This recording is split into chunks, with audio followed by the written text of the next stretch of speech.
So it is how GI tract ride with prucalopride. So it is a riding the track. How our colon ride with prucalopride. So prucalopride, as you all know, it is something similar name like cisapride. We already had in the past mozapride, metoclopramide, etopride, and now prucalopride. Before going ahead with the prucalopride, what it is and what it is meant for, how to use, and what are safety data. Basically, cisapride, mozapride, all these medications came. They were gone. They gone out of market because of interaction with the HERG, the potassium channel acting in the heart, and it was causing arrhythmia because they were non-selective prokinetic. Why non-selective? I'll show that in next slides. Basically, these are all prokinetic agents that increase GI motility. They all act on one of these GI receptors on smooth muscles. So these are for increasing GI motility, we need acetylcholine or 5-hydroxytryptamine, that is serotonin receptor type 3 antagonist, or 5-HT4 agonist, or D2 receptor antagonist, or motilin receptor agonist. These are all 4-5 receptors that are there in throughout GI tract. That population of this receptor varies with the small intestine, large intestine, stomach, esophagus, and all that. This is the basic chart, basic physiology. Here is the receptor on basically they all act on smooth muscle. This is acetylcholine. If we use a medicine that inhibits acetylcholine esterase and availability of acetylcholine is high, GI motility will increase, smooth muscle contractions will increase. You can read this domperidone. Basically, they act on as a D2 antagonist, dopamine receptors. These are 5-hydroxytryptamine receptor, type 3, type 4, type 4 agonism, and type 3 antagonism. And all the medicine that act on that mentioned that we can see motilin receptor, erythromycin used for gastroparesis. Now, prucalopride is a highly selective serotonin receptor agonist which acts as a prokinetic agent in the gut, that is specifically 5-HT3, 5-HT4. Whereas cisapride and mozapride, they came in market, they were 5-HT4 agonist, but they had a partial action on 5-hydroxytryptamine 3 antagonist action also. So they were acting with the cardiac potassium channels and they were causing arrhythmia by prolonging QTC interval.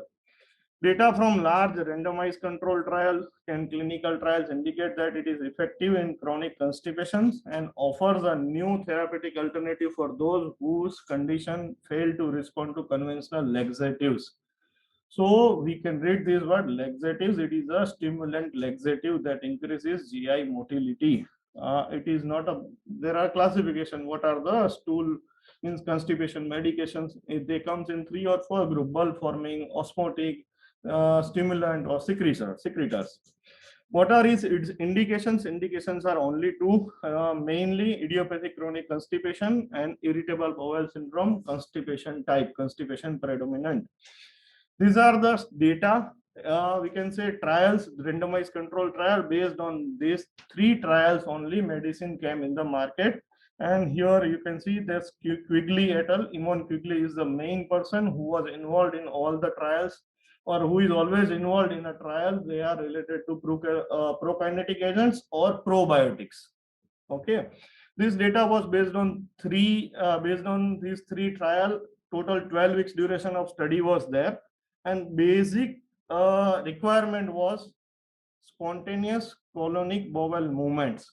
Main was, now here you all will have a question that what is constipation, why IBS-C is different, what is chronic constipation. We'll go separately because time limitation is there. Safety and side effects. Cardiotoxicity, prolongation of QT interval is seen. It is not seen. Total, I am using this medication for almost 2 years and we have evidence of more than 52 weeks. So more than 1 year data is available. No QTC prolongation. Most common side effects are headache, seen in 25 to 30% compared to 12 to 70% in placebo. Nausea in 12 to 24%. Abdominal pain or cramps. Why cramps? Because it stimulates motility, and diarrhea, usually prokinetic, so it may cause diarrhea. Majority of the side effects are short lasting, usually settles in 24 hours. In high risk population with prior history of cardiac diseases also, it is safe, it is proven in this trial. So we can use even in cardiac disease. Safety data available 24 weeks and beyond, now 48 weeks and beyond. And this is a chart that showed what all symptoms improve with this patient. This is patient assessment constipation symptom questionnaires was there pre starting of prucalopride and post starting of culoperopride. So with prucalopride, bloating reduces significantly more, and there is a discomfort improvement is significantly. Incomplete bowel movement, that is usually patients have unsatisfied bowel movement, that improvement is significant. So it is a good medicine. Now this is a chart where we can keep prucalopride. This is a simple constipation management protocol. Treat with the fiber supplementation. If patient's diet is less in fiber, then bulk forming laxative, mainly isabgol or isabgol based like bran and methyl cellulose. With that, if patient is not happy, this is basically for OPD based management.